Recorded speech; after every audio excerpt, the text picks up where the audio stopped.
এখন যে সংবিধান আছে জাতিসংঘের, এ দিয়ে হবে না। জাতিসংঘ যত কিছুই করুক, এটা তো শেষ বিশ্লেষণে মার্কিন যুক্তরাষ্ট্র, ইউরোপীয় ইউনিয়ন তাদের স্বার্থেই চলে যায়। বাইরে থেকে যারা আমাদের ভালো চিন্তা করেছেন, আসলে তো তারা অন্য জাতির উপরে কর্তৃত্ব রক্ষার জন্য, কর্তৃত্ব বিস্তারের জন্য কথাবার্তা বলেন। এখন আমাদের যে জাতীয় চরিত্র বাংলাদেশের জনসাধারণের, আমাদের সকলের, এই জাতীয় চরিত্র যদি 1971 সালে থাকতো কিংবা 60-এর দশকে থাকতো, তাহলে কি এই পাকিস্তান থেকে স্বাধীন বাংলাদেশ প্রতিষ্ঠা এটা আদৌ সম্ভব হতো? একটু চিন্তা করলেই আপনারা দেখবেন যে নেতা বলা যায়, রাজনৈতিক নেতা, জাতীয় নেতা, এরকম একজন ব্যক্তিকেও বাংলাদেশে এখন পাওয়া যায় না। এখনও কি বামপন্থী বলে যারা আত্মপরিচয় দেন, তারা নেতৃত্বের সমস্যার সমাধান করতে পারছেন না? যদি কোনো কোনো নেতাও বলছেন যে যদি আমরা ক্ষমতায় যাই, দুর্নীতি চিরকালের জন্য নিশ্চিহ্ন করে দেব। এইখানে একটু বুঝতে গেলেই বোঝা যায় যে দুর্নীতি চিরকালের জন্য নিষিদ্ধ করে দেওয়া, এটা 5-10 বছর, 100-200 বছরে হবে কিনা অনেক সন্দেহ। কতগুলো বড় রকমের পরিবর্তন ঘটে গেছে গোটা পৃথিবীতে।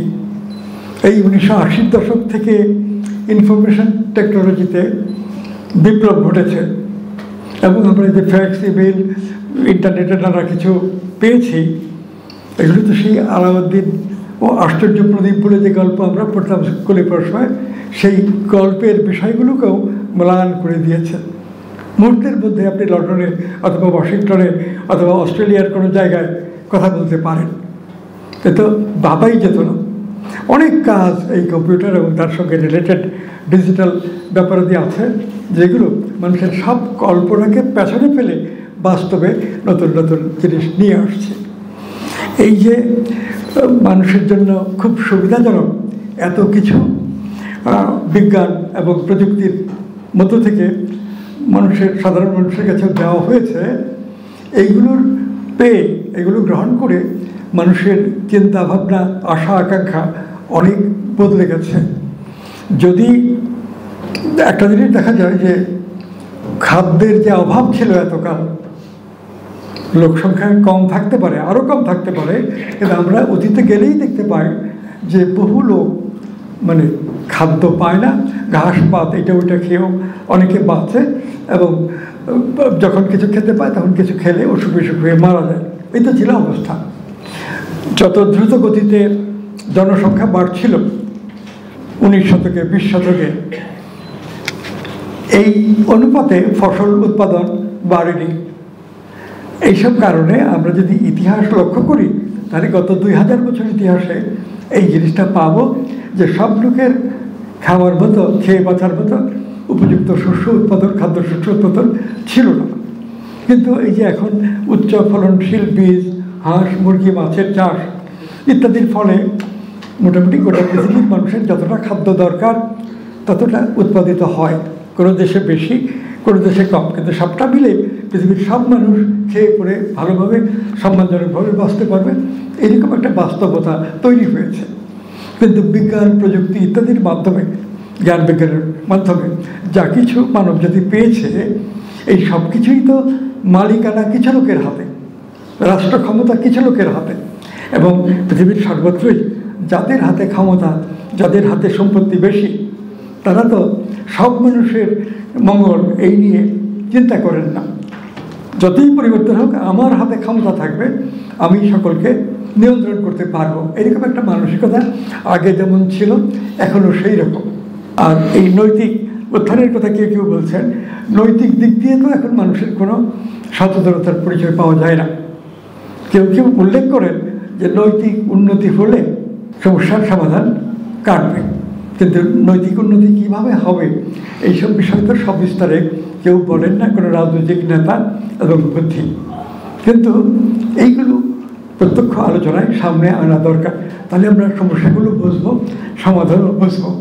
বাংলাদেশে আমাদের জাতীয় দুর্বলতা রাজনীতি ক্ষেত্রে, অন্যান্য ক্ষেত্রে সাধারণ মানুষ কাজ করছে, উৎপাদন হচ্ছে, এবং আমরা গোটা জাতি টিকে আছি তাদের উৎপাদনের ফলে। এবং কৃষি উৎপাদন, কৃষক তারা তো প্রাণপণে চেষ্টা করে বেশি ফসল ফলাতে। কারখানায় যে শ্রমিকরা কাজ করে তারাও বেশি উৎপাদন হোক, আমরা সবাই ভালো থাকি, এরকম একটা মানসিকতা আছে।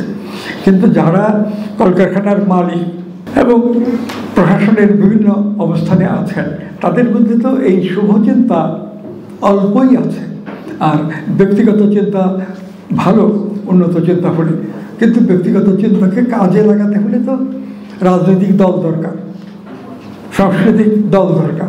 এই দল গঠনটার ব্যাপারে আমাদের জাতি, বাংলাদেশের বাঙালি জাতি একেবারেই দুর্বল।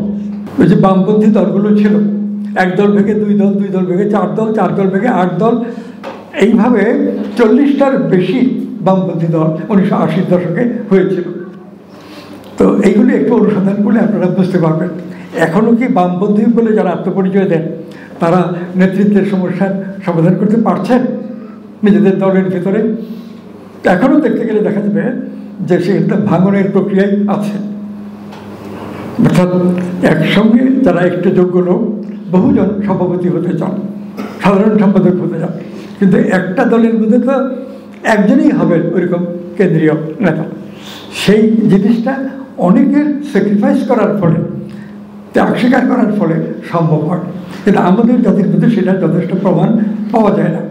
আমরা যদি গত 50 বছরের বাংলাদেশ প্রতিষ্ঠার পরবর্তী 50 বছর বা তার থেকে কিছু বেশি লক্ষ্য করি, আমরা দেখব এই জাতীয় সংসদের নির্বাচন একটাও মানে ভালো হয়, ত্রুটিপূর্ণ।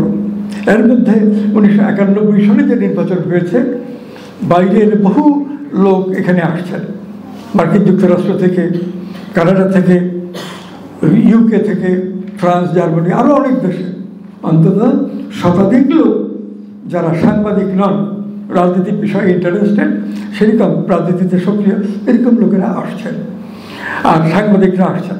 সবটা মিলে একটা আন্তর্জাতিক চাপ ছিল 1991 সালের নির্বাচনে। সেই চাপের ফলে নির্বাচন মোটামুটি সুষ্ঠু হয়েছে এই বলা যায়, কিন্তু এটা আমাদের নিজেদের শক্তিতে হয়নি। এটা হয়েছে বাইরের কতগুলি মানে জাতি, বিশেষ করে ইউরোপীয়, আমেরিকান, তারা চেয়েছে যে বাংলাদেশে একটা গণতান্ত্রিক ব্যবস্থা হলে ভালো। আর বাইরে থেকে যারা আমাদের ভালো চিন্তা করেছেন, আসলে তো তারা অন্য জাতির উপরে কর্তৃত্ব রক্ষার জন্য, কর্তৃত্ব বিস্তারের জন্য কথাবার্তা বলেন।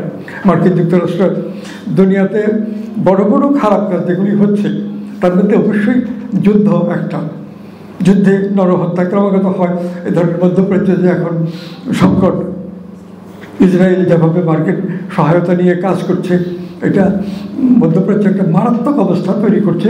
সেই 1948 সাল থেকে আজ পর্যন্ত ধারাবাহিকভাবে ব্যাপারটা চলছে। মাঝখানে কয়েক বছর পরিস্থিতি শান্ত ছিল, 5-6 বছর, কিন্তু ভেতরে ভেতরে স্ট্রাগলটা ছিল। এবং এখন দেখা যাচ্ছে ইসরায়েল যেভাবে ওই এলাকায় মানুষ মারছে, এটা খবরের কাগজে আসছে, নানাভাবে প্রচারিত হয়েছে, জাতিসংঘ নিবেদন তারাও নানাভাবে বলছেন, কিন্তু এর প্রতিকার কীভাবে হবে সেই নিয়ে পরিচ্ছন্ন কোনো দৃষ্টিভঙ্গি, কোনো চেষ্টা চিন্তা নেই। আসলে তো যে সভ্যতা এখন পৃথিবীতে বিভিন্ন রাষ্ট্রে, বিভিন্ন জাতির মধ্যে আছে, সভ্যতার এই ধারণা এবং প্র্যাকটিস দুটোর মধ্যেই গুরুতর পরিবর্তন দরকার। যদি নতুন রাষ্ট্র ব্যবস্থা এবং বিশ্ব ব্যবস্থা প্রতিষ্ঠা করা যায়, তাহলে হয়তো কল্যাণকর হতে পারে কিছু কাজ। সেটা করতে গেলে প্রথমে জাতি রাষ্ট্র কি, জাতি কি, রাষ্ট্র কি, জাতিরাষ্ট্র কীভাবে গঠিত হবে, জাতিরাষ্ট্র কীভাবে কাজ করবে গণতান্ত্রিক পদ্ধতিতে, এই ধরনের বহু প্রশ্ন আছে যেগুলো নিয়ে চিন্তা ভাবনা করা, লেখা, জনমত গঠন করা, আন্তর্জাতিক ক্ষেত্রেও প্রভাব বিস্তার করা, সেটা দরকার। কিন্তু আমাদের দেশে তো সেরকম চিন্তা নেই। রাজনীতি একান্ত দুর্বল, অনেকেই এটা অনুভব করেন, সাধারণ মানুষরাও অনুভব করেন যারা শিক্ষা দীক্ষা বঞ্চিত। কিন্তু এর প্রতিকার কি, এই বিষয়টা মানে লেখাপত্র পাওয়া যায় না, একটু আধটু পাওয়া গেলেও সেগুলো বহু লোকে পড়ে, বিশেষ করে রাজনীতি ক্ষেত্রে অবস্থা যে উন্নতি করা যাবে, করা সম্ভব, আমরা করব, এরকম সংকল্প নিয়ে কোনো রাজনৈতিক নেতা, কোনো রাজনৈতিক কর্মী, কোনো বুদ্ধিজীবী আসছেন না সামনে। এটা হলো আমাদের নেগেটিভ দিকগুলোর মধ্যে। কিন্তু আমার বলবো যে সেই সাধারণ মানুষ, শ্রমিক, কৃষক, তাদের কর্মক্ষেত্রে তারা কাজ করছেন এবং উৎপাদন বাড়ানোর জন্য চেষ্টা করছেন, তার উপর ভিত্তি করে সবাই টিকে আছে। এবং এই অবস্থাটা কেবল বাংলাদেশে নয়, বাংলাদেশের বাইরে গোটা পৃথিবী জুড়ে এই সংকট দেখা দিয়েছে। নতুন প্রযুক্তি জীবনযাত্রায় আসছে, সেই সঙ্গে এই জিনিসগুলোকে মানুষের সমাজে ভালোভাবে কার্যকর করার এবং যেসব বিরোধের ফলে সংকট সৃষ্টি হয় সেগুলো যথাসম্ভব নিরসনের যে চেষ্টা, এই চিন্তা নিয়ে ইউরোপে, আমেরিকায়, এশিয়ায় তো কোনো নতুন শক্তি দেখা যায় না। চীন একটু ভিন্ন ধারায় চলছে, রাশিয়াও কিছুটা ভিন্ন ধারায় চলছিল, তবে সোভিয়েত ইউনিয়ন ভেঙে গেল।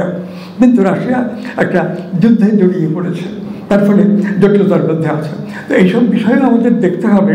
কিন্তু একটা ব্যাপার হলো যে জাতিসংঘ নামে যে সংস্থাটি বিশ্ব ব্যবস্থা পরিচালনার ক্ষেত্রে সহায়ক হিসেবে আছে, এই জাতিসংঘের মৌলিক পরিবর্তন দরকার। মৌলিক পরিবর্তন কেন? সব জাতিকে সমভাবে যুদ্ধবিহীন অবস্থায় বাঁচার জন্য, বিকশিত হওয়ার জন্য নতুন নীতি পদ্ধতি নিতে হবে। এখন যে সংবিধান আছে জাতিসংঘের, এই দিয়ে হবে না। জাতিসংঘ যত কিছুই করুক, এটা তো শেষ বিশ্লেষণে মার্কিন যুক্তরাষ্ট্র, ইউরোপীয় ইউনিয়ন তাদের স্বার্থেই চলে যায়। দুর্বল দরিদ্র রাষ্ট্রগুলো তা থেকে বঞ্চিত থাকে, আর সাধারণ মানুষ তো আর্থিক সামাজিক দিক দিয়ে কোনো উন্নতির পথ পায় না। তো এইসব বিষয় চিন্তা করতে হবে। আজকে বই আলোচনার, সমালোচনা লেখার ইত্যাদির মাধ্যমে যারা পুরস্কার পাবেন তাদেরকে আমি অভিনন্দিত করছি আগেই। আর একটা ব্যাপার হলো যে বই পড়ার দিকে আমাদের মনোযোগী হতে হবে। ইন্টারনেটে, ডিজিটাল পদ্ধতিতে অনেক সুযোগ সুবিধা আমরা পাচ্ছি, সেগুলো অবশ্যই ব্যবহার করতে হবে। কিন্তু এই ব্যাপারটা আমাদের বুঝতে হবে যে টেলিভিশনের চ্যানেল এবং ইন্টারনেটের যে ব্যাপার, এগুলো একসঙ্গে আমাদের সামনে আসছে। এই অন্তত 100টা চ্যানেলে দেশি বিদেশি খবর, অনুষ্ঠানাদি আমরা দেখতে পাই ঢাকায়। আর পত্রপত্রিকাও আছে, আগের তুলনায় অনেক বেশি সংখ্যায় পত্রপত্রিকা বের হয়। কাজেই মানুষের মনকে উন্নত করার জন্য, অভিজ্ঞতাকে কাজে লাগিয়ে ঐক্যবদ্ধ করার জন্য এবং প্রকৃতপক্ষে দেশের রাজনৈতিক, অর্থনৈতিক, সাংস্কৃতিক অবস্থা ধীরে ধীরে ধাপে ধাপে উন্নতির দিকে নেওয়ার জন্য যে রাজনীতি, যে রাজনৈতিক দল, যে নেতৃত্ব দরকার, তার পুরোটাই তো আমাদের দেশে নেই। একটু চিন্তা করি, আপনারা দেখবেন যে নেতা বলা যায়, রাজনৈতিক নেতা, জাতীয় নেতা, এরকম একজন ব্যক্তিকেও বাংলাদেশে এখন পাওয়া যায় না খোঁজে। একজন ব্যক্তিকে আওয়ামী লীগের ভিতরে পাবেন না, বিএনপির ভিতরে পাবেন না, জাতীয় পার্টির ভিতরে পাবেন না, এবং বামপন্থী দলগুলোর ভিতরে পাবেন না।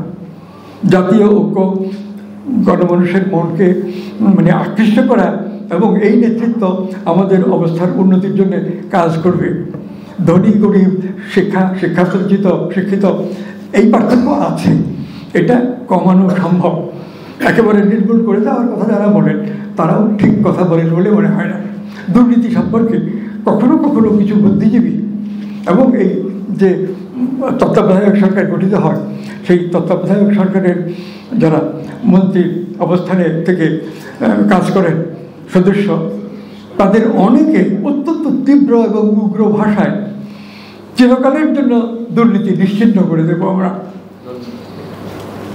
রাজনৈতিক কোনো কোনো নেতাও বলছেন যে যদি আমরা ক্ষমতায় যাই, দুর্নীতি চিরকালের জন্য নিশ্চিহ্ন করে দেব। এইখানে একটু বুঝতে গেলেই বোঝা যায় যে দুর্নীতি চিরকালের জন্য নিশ্চিহ্ন করে দেওয়া, এটা 5-10 বছর, 100-150 বছরে হবে কিনা অনেক সন্দেহ। কেন? কারণ মানুষ মাত্রের মধ্যেই তো এই প্রবণতা আছে, নীতি ভঙ্গ করে সুযোগ সুবিধা দেওয়া। এটা কি অল্পেতে বুঝে যাবে? এটা একটা বড় ব্যাপার। প্রকৃতি মানুষে মানুষে অনেক বৈষম্য তৈরি করে দিয়েছে। তার উপরে মানুষ আইন কানুনের মাধ্যমে, সমুদ্রের মালিকানা নেওয়ার মাধ্যমে অধিকতর জটিলতা এবং দুর্দশা সৃষ্টি করছে।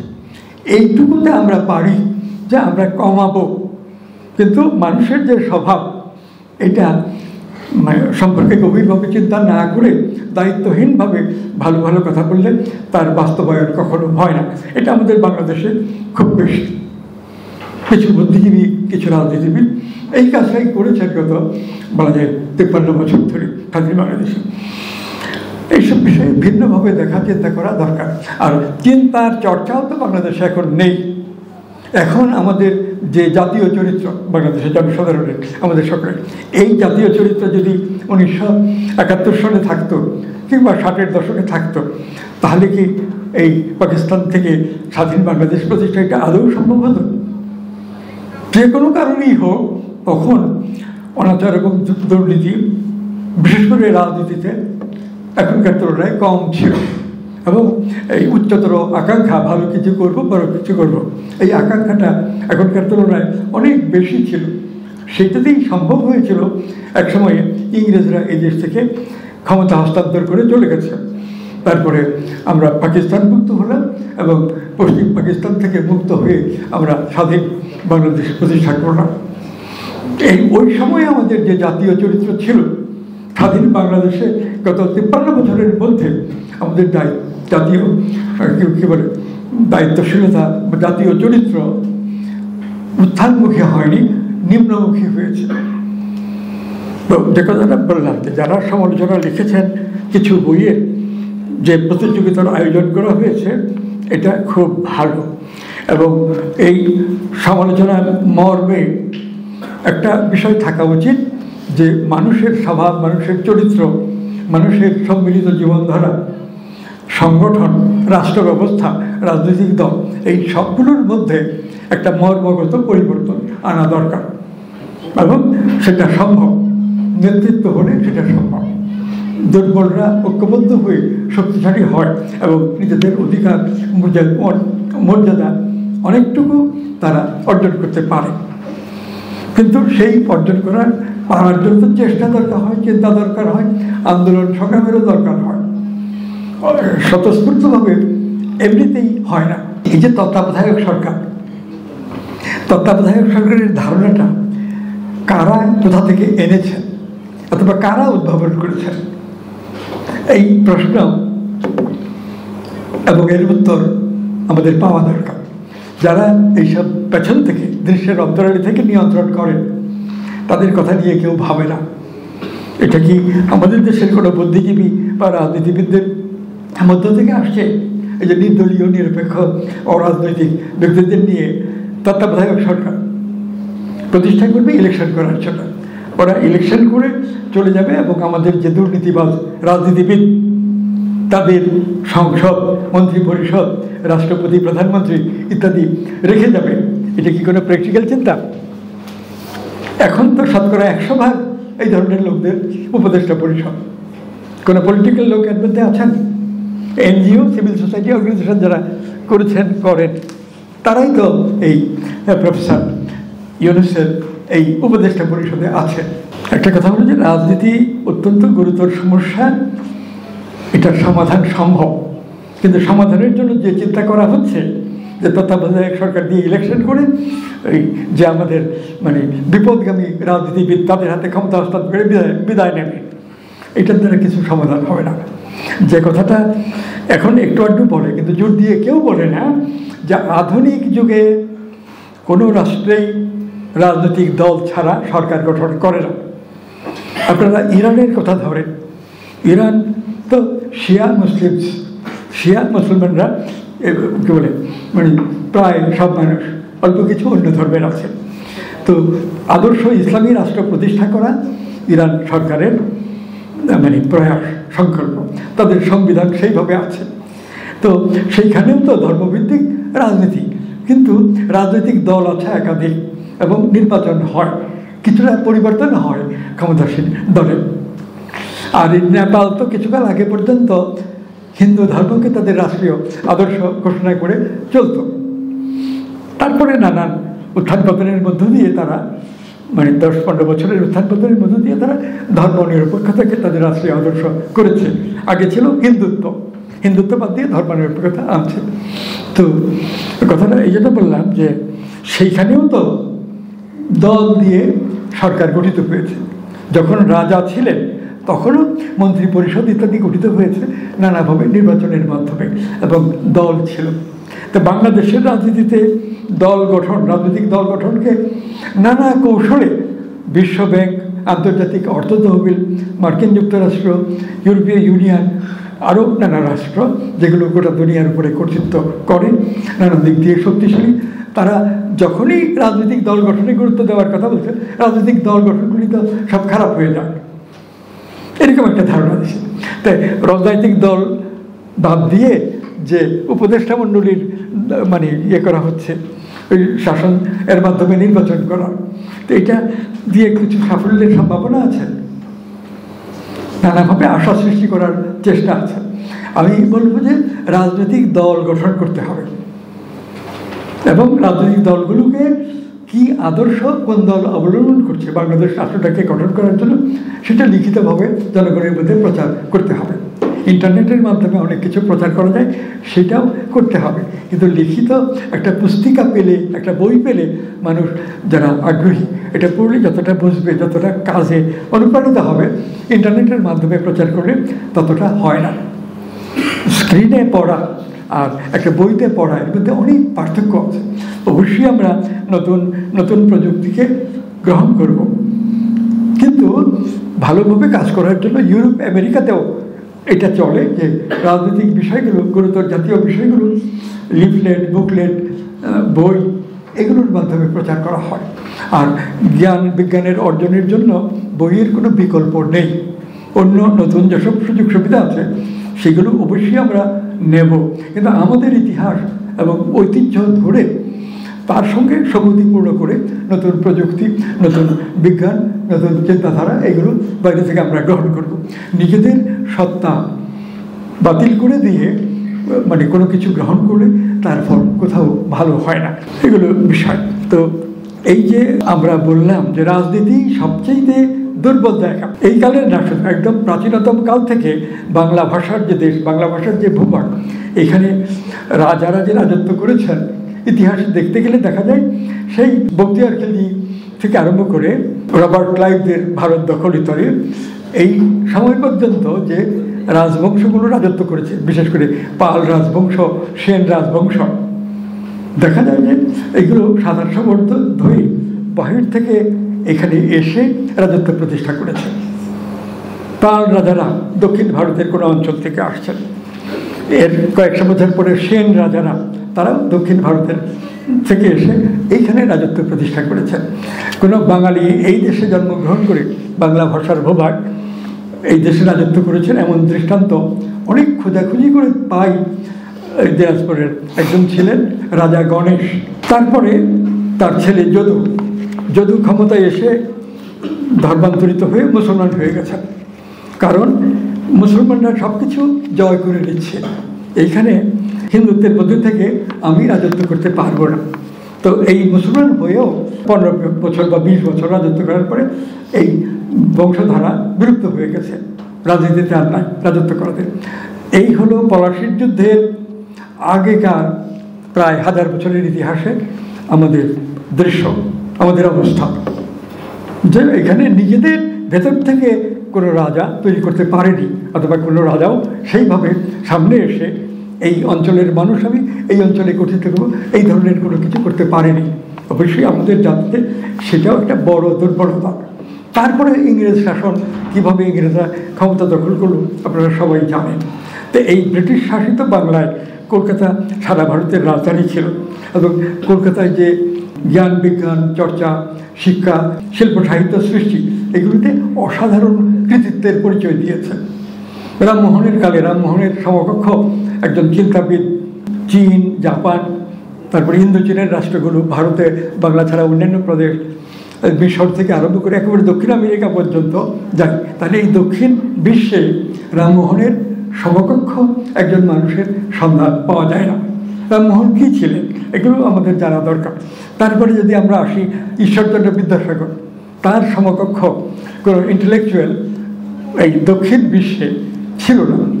আরও পরে আসলে বঙ্কিমচন্দ্র চট্টোপাধ্যায়, রবীন্দ্রনাথ ঠাকুর, শরৎচন্দ্র চট্টোপাধ্যায়, বেগম রোকেয়া, এস ওয়াজেদ আলী, মোহাম্মদ লুৎফুর রহমান, এরকম অনেক মুসলিম লেখক লেখিকা আছেন। তো মুসলমানরা নানা কারণে ঐতিহাসিক দিক থেকে বোঝা যাবে কে কারণে ওই নানা কারণে হিন্দু সমাজের তুলনায় পশ্চাৎবর্তী ছিল, এবং এখনও বোধ হয় ঢাকা কলকাতা কম্পেয়ার করলে ইন্টেলেকচুয়ালি কোনো কোনো জায়গায় কলকাতার লেখকেরা, কলকাতার চিন্তাবিদেরা অগ্রসর, বা বাংলাদেশে আমরা কিছুটা হলেও পশ্চাৎ